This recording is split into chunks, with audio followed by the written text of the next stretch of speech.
This is Chris. I just wanted to throw something in here. For everyone that says that World War III will never happen, and that World War III is not happening right now, I want you guys to remember, after World War I, the entire world said that it would never happen again. And then World War II came, just a few decades later. And to the people that live in Syria, the over 400,000 dead, World War III has already started, so don't think that it can't happen to you and your country, because it will.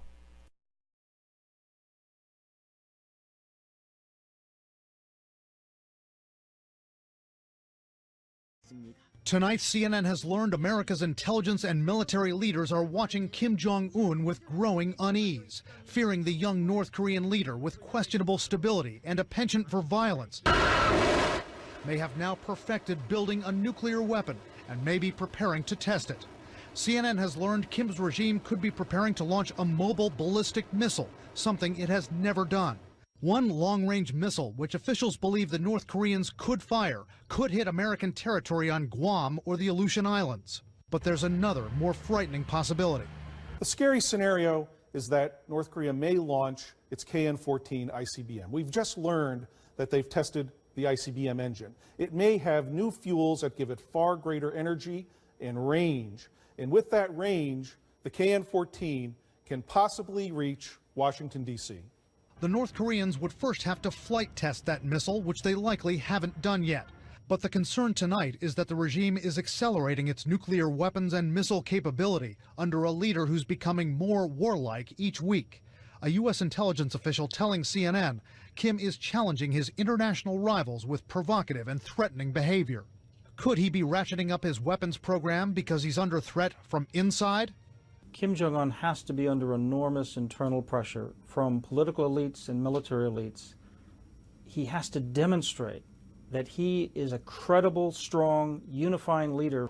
He's trying to do this by having unprecedented weapons. He's killing people, he's eliminating opponents, and that incurs a price. A top senator on the Intelligence Committee, asked by Wolf if Kim is rational, said unequivocally no.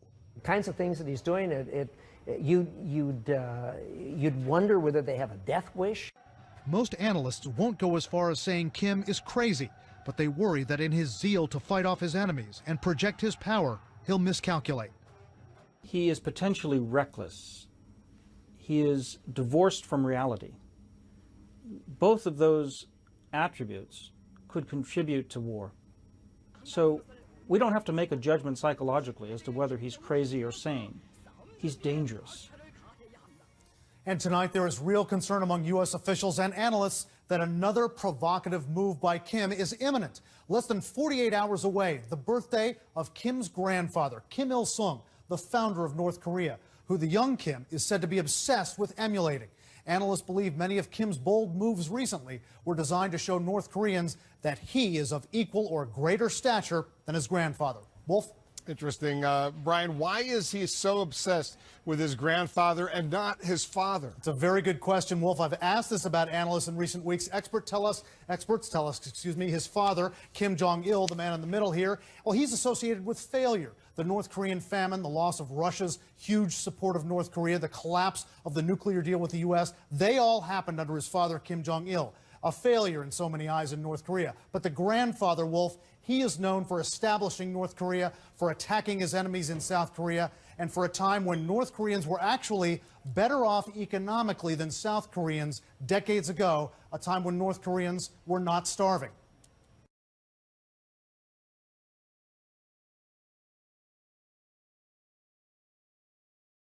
Below the bridge wing. Below the bridge wing. Some call these moves strafing runs without the firing. Tonight, U.S. officials still furious over the buzzing of an American Navy ship by Russian combat jets. America's top diplomat calling the incident in the Baltic Sea reckless, provocative. Under the rules of engagement, that could have been a shoot down. So people need to understand that this is serious business.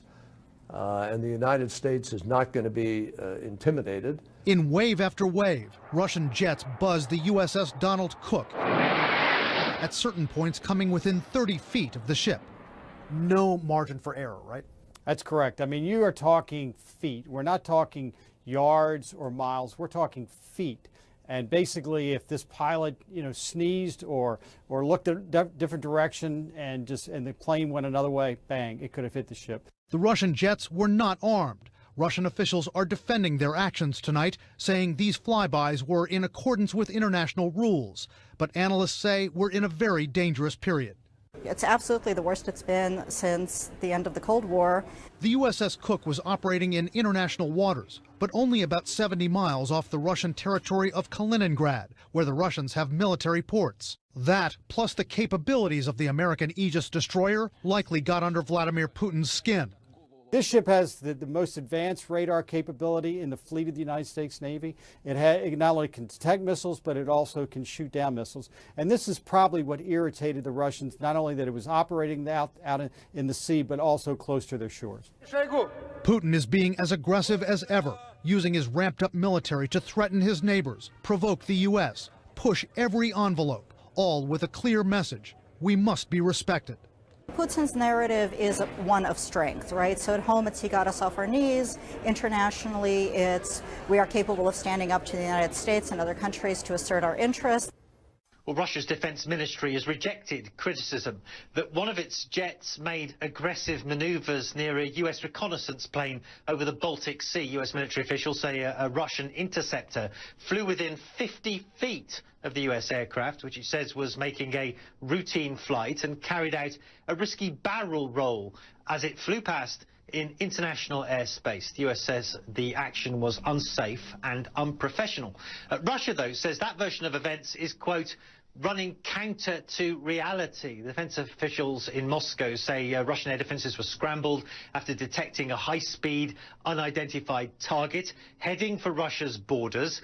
After visual contact was made, the defense officials said the US plane changed course. Officials say there was no emergency situations and that the Russian flight was in strict conformity with international rules.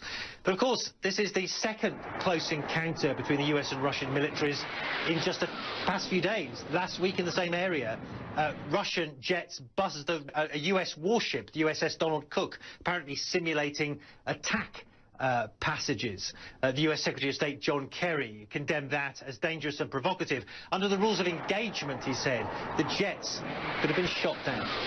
Matthew Chance, CNN Moscow.